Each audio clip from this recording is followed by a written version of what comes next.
gentlemen. Great moment at the banquet, but it really is a tough match. Tough first-round match for Henry Orenstein. Yeah, Chip is regarded as one of the best cash game players in the business, the youngest inductee into the Poker Hall of Fame. Reese versus Orenstein at one of our outer tables. Chip has a 6-4 offsuit. Henry's got a 7-9 of spades here. Could put in a little raise here, but he doesn't. Flop comes out 10 tray deuce. Looks like Henry's going to bet $400, hoping to win the pot right here. But Chip has picked up an inside straight draw. He'll make a straight with a 5. So he calls. And Chip makes his inside straight. There is no way that Henry could win this hand. Henry checks. Chip bets $1,000. There's no way Henry can call this. Very tempting hand. He says it's tempting, but he's not really tempted. That's a little gamesmanship there. And Henry throws it away. Well, Henry is much more than a top-level poker player.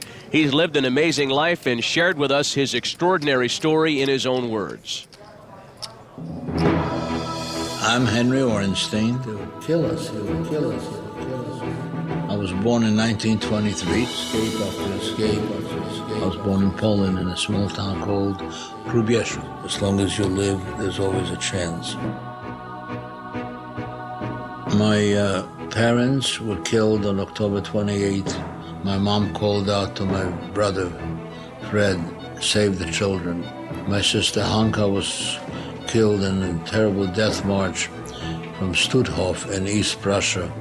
So actually about June 26 of 1941, I was already in the German hands and remained so until May 2nd of 1945, when we were liberated while we were marching.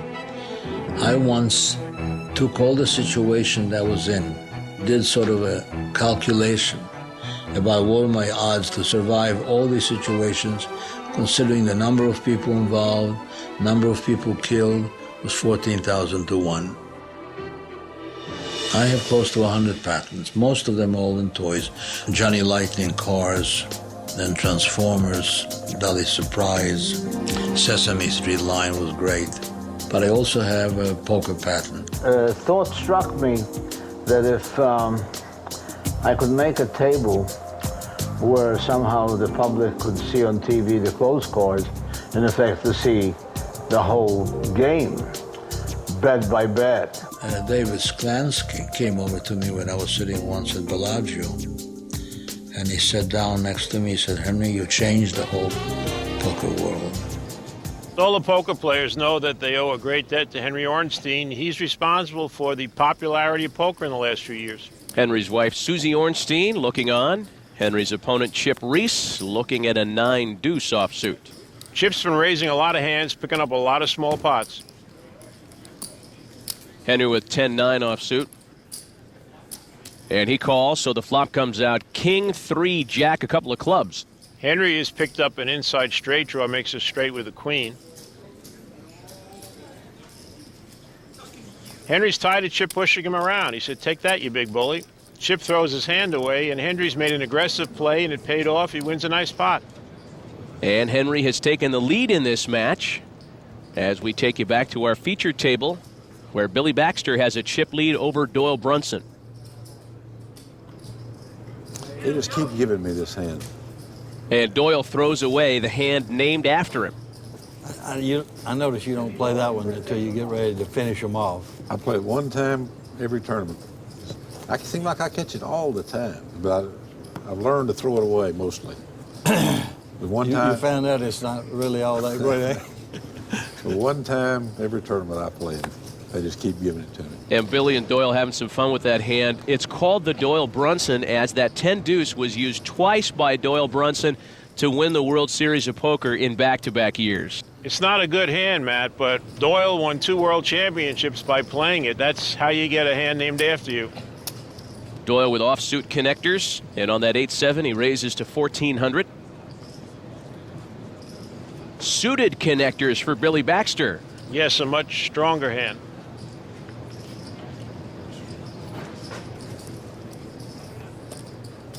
And Billy calls Doyle's bet. We are going to see a flop here, man. Flop comes 6-10 Trey. Billy has flopped a pair of tens, the high pair, and Doyle has an inside straight draw.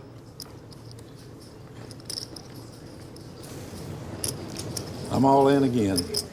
And after Baxter checked, Doyle Brunson goes all in once more. And Billy calls. He's got a pair of tens, top pair. He's going to be very happy when he sees Doyle's hand. Doyle's only 14% to stay in this tournament. He's going to need a 9 or running cards to beat Billy. Make him 2 pair. Doyle says 2 pair, wants a 9. The turn pairs up Doyle's sevens. Right, so Doyle can now win with a 7 or a 9. The river, there's the 9, and Doyle makes his straight to avoid elimination. Billy Baxter's not amused. Big smile for Doyle, big smiles for his family. They're happy to see him stick around. Despite the win, though, Doyle still can't catch up to Billy, who has the chip lead. And another 10 deuce for Doyle Brunson game. He was right. The hand seems to follow him around, and this time he's living up to his promise, Matt. He's going to play it. He's raising. Raises to 1,500. 9-8 off for Billy Baxter. That's the hand he had the first hand. Remember when he flopped 3/8? Flop comes out. 8-10 Trey. Doyle flops top pair. And Matt, if you're going to play 10 deuce, that's the best you can hope for, to flop top pair and have your opponent flop middle pair.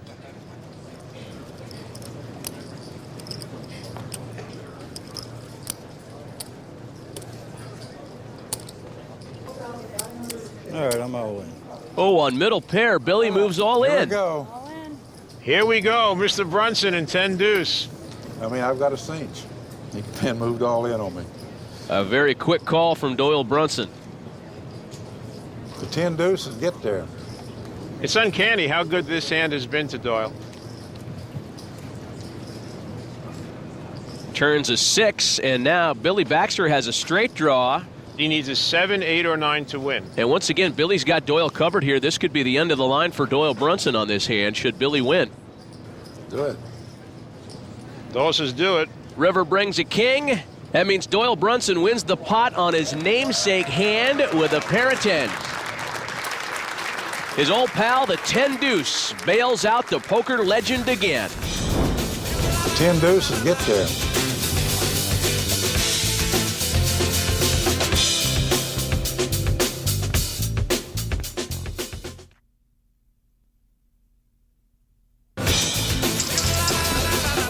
Welcome back to the Golden Nugget Hotel and Casino in downtown Las Vegas. There is all-in action at one of our outer tables. Nick Frangus has moved all in against TJ Cloutier, who then called him. TJ's wife Joy looking on. TJ had a big lead here. Nick raised with king, queen, and TJ called, flopped a pair of 8s. Now Nick's going to need a king or a queen. The turn card is a 10 of diamonds. That's a good card for Nick because it gives him an open-end straight draw. He could win now with a 9, a queen, a king, or an ace. And no love for Nick Frangus on the river. TJ Cloutier wins the hand, wins the match, and advances in the tournament.